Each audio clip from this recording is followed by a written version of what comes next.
Hey people, this video is going to be another interview from Freethought Radio, and as always conducted by Alex Fiddle, and he is interviewing Tim Aymar. Tim Aymar, in case you don't know, of course does the singing for Control Denied. As always, thanks to Alex for letting me use his interview, and enjoy. If you wish to download this interview, you can find a link in the description. Hi, I'm Alex Fiddle here with Tim Aymar, vocalist of Control Denied and of Pharaoh. Let's start with the big news first. You guys recently announced that Jim Morris had said that he is ready to start recording the rest of the parts for the second Control Denied album, When Man and Machine Collide. What are the details regarding that? Well, Alex, what he's doing right now is some of the tracks that were recorded were done at Morris Sound. All the drums, of course, so they were all tracked at Morris Sound. Chuck did a lot of his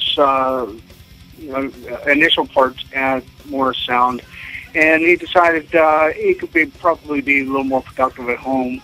He has a little studio at home, so he took it to his home studio where he has a hard disk recorder. And what happened? He recorded, a lot of his parts are on the hard disk recorder that we can match up to the tracks in the studio. And we had since the hard drive sat there for about 9 years, the hard disk crashed.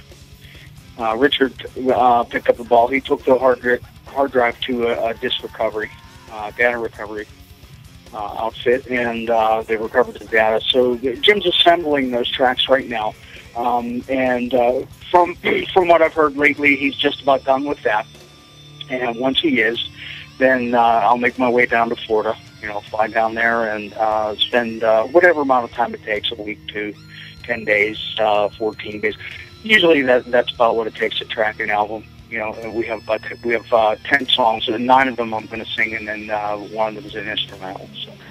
And then Steve will come in behind me, and he'll track his parts.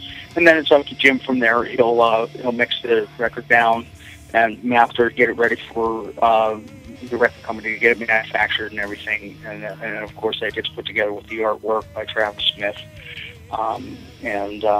Then we ought to be seeing a record about midsummer. Cool.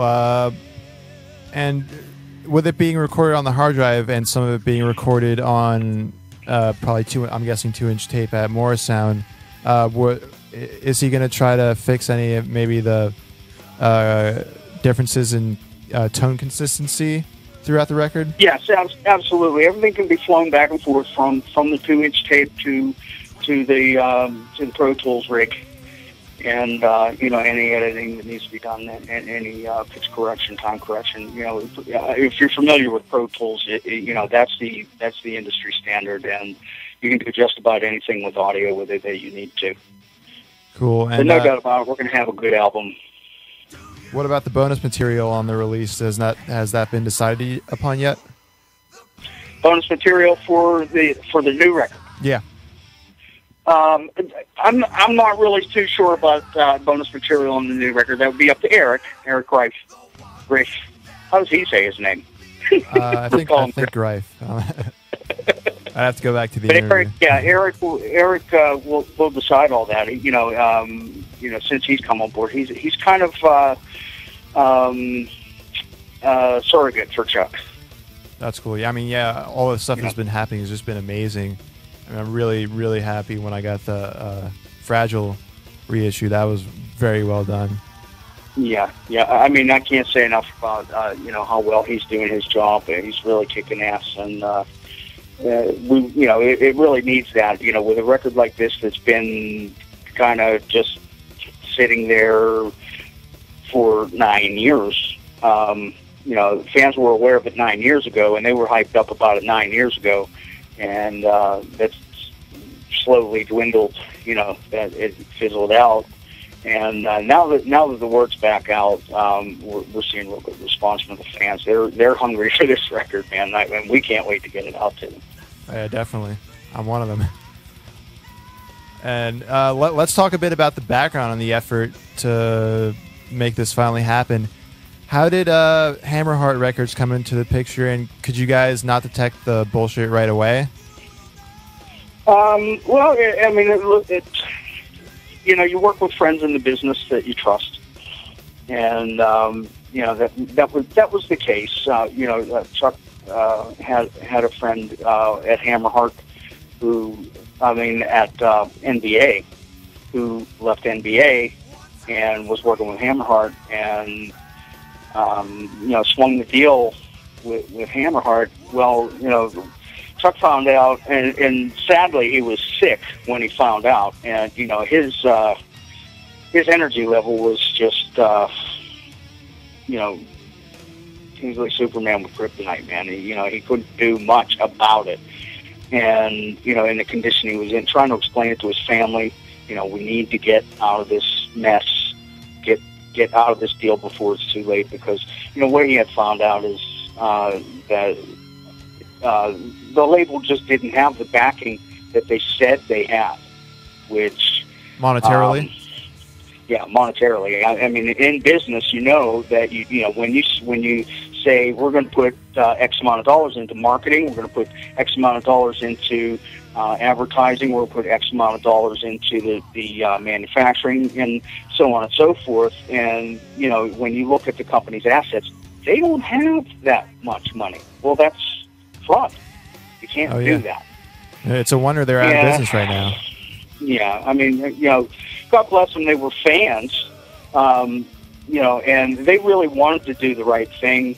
The whole thing just turned out a total catastrophe for everybody, and that's unfortunate. But, thanks to Eric, that mess is all settled, and, everybody can pick up and dust off and move on. There were no fatalities from the actual record deal, so we can move on and we can feel good about this record. I think everybody deserves to see this record see the light of day, and another thing that's happened too is over the course of 9 years, we actually generated new fans. Oh, yeah. So not only the fans that were waiting 9 years ago, and they've been waiting all along for this record, some very patiently and some not, but there's a whole other generation of fans out there waiting for this record. So I found out about Death in about 2004 when I was in 7th grade. I was a crazy CKY fan, and I wanted to check out what they were into, and I knew the singer was into Death, so I would see maybe I like it. And then I actually did. I mean, if I didn't like it, I wouldn't keep listening to it. But it was just, and now, of course, Death is one of my favorite bands, and of course, Control the Night as well. Yeah, so I was definitely a Death fan, but I was a Death fan before I really even knew anything about Control the Night. I was just mesmerized by the viciousness of the music, how brutal his voice was, and I could just imagine, how badly he was torturing Gene Hoglan to get those drum tracks. But that's Gene. I mean, Gene actually, he plays like that. I mean, you hear the stuff he does with Metalopolis. How do you say it?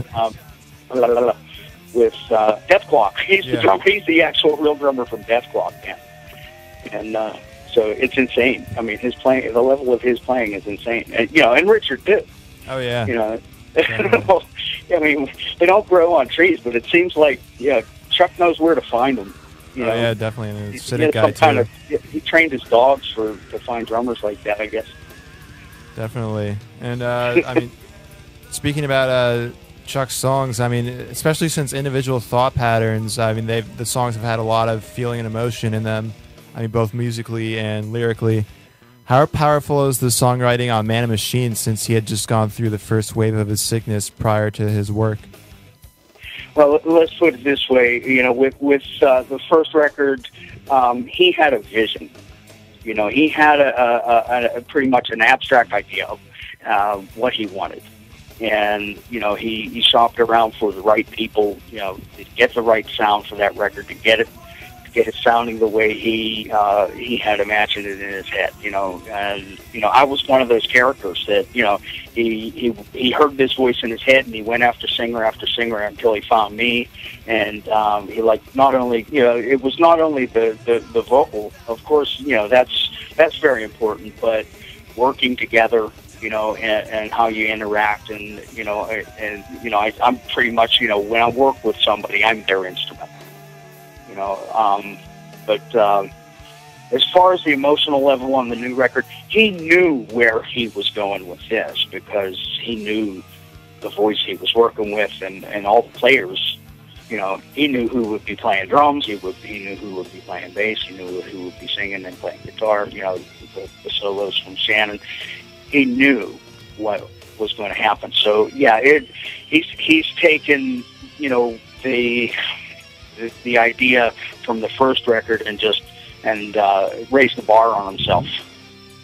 And that's what good musicians do. Mm-hmm. And speaking of his musician arsenal, in the recent news press release, I guess you would call it, that you penned yourself. You mentioned Rob Halford was a potential singer for Control the Night. How did you fare against Halford it kind of blew my mind to find out. It was after, of course, I don't know how I would react to the pressure of that situation if I'd have been told I was actually auditioning against Rob Halford. That's not something you just tell somebody. And, I'm a big fan of Rob Halford since I was a teenager, and yeah, he's really not that much older than me. But, he was one of my idols. I mean, the flamboyant voice, the screaming vocals, but on pitch, and, a lot of singers that were role models, like Ronnie James Dio and Steven Tyler, all screamers. And that was one of the things we talked about, what vocal qualities he was looking for. He paint me a picture of what you want this to sound like, So Dickinson's name came to mind, and Dio's name came to mind, and Rob Halford's name came to mind. And okay, yeah, I can do that, man. Yeah, those are some of my favorite singers. I love singing their songs. I can't say I sound exactly like those people, but I sound like me, and it's that type of voice. So, and he had heard the demos, so he knew that was the case. And I got down to Florida, and we immediately got to work and kicked out the first three songs. It was "Believe" and "What If" and "Cut Down," and we knocked out those three songs in about 2.5 days. Vocal-wise, vocal sessions were about 2.5 days of sessions, maybe 3-4 hours each. And after we tracked the last song, we got things mixed down. The other guys were hanging out in the house, BSing and drinking, having a good time like we do. And Chuck pours a shot of whiskey and hands it to him, and he says, "We're really happy with what's happening here, and if you want the job, I won't even give Halford a call back."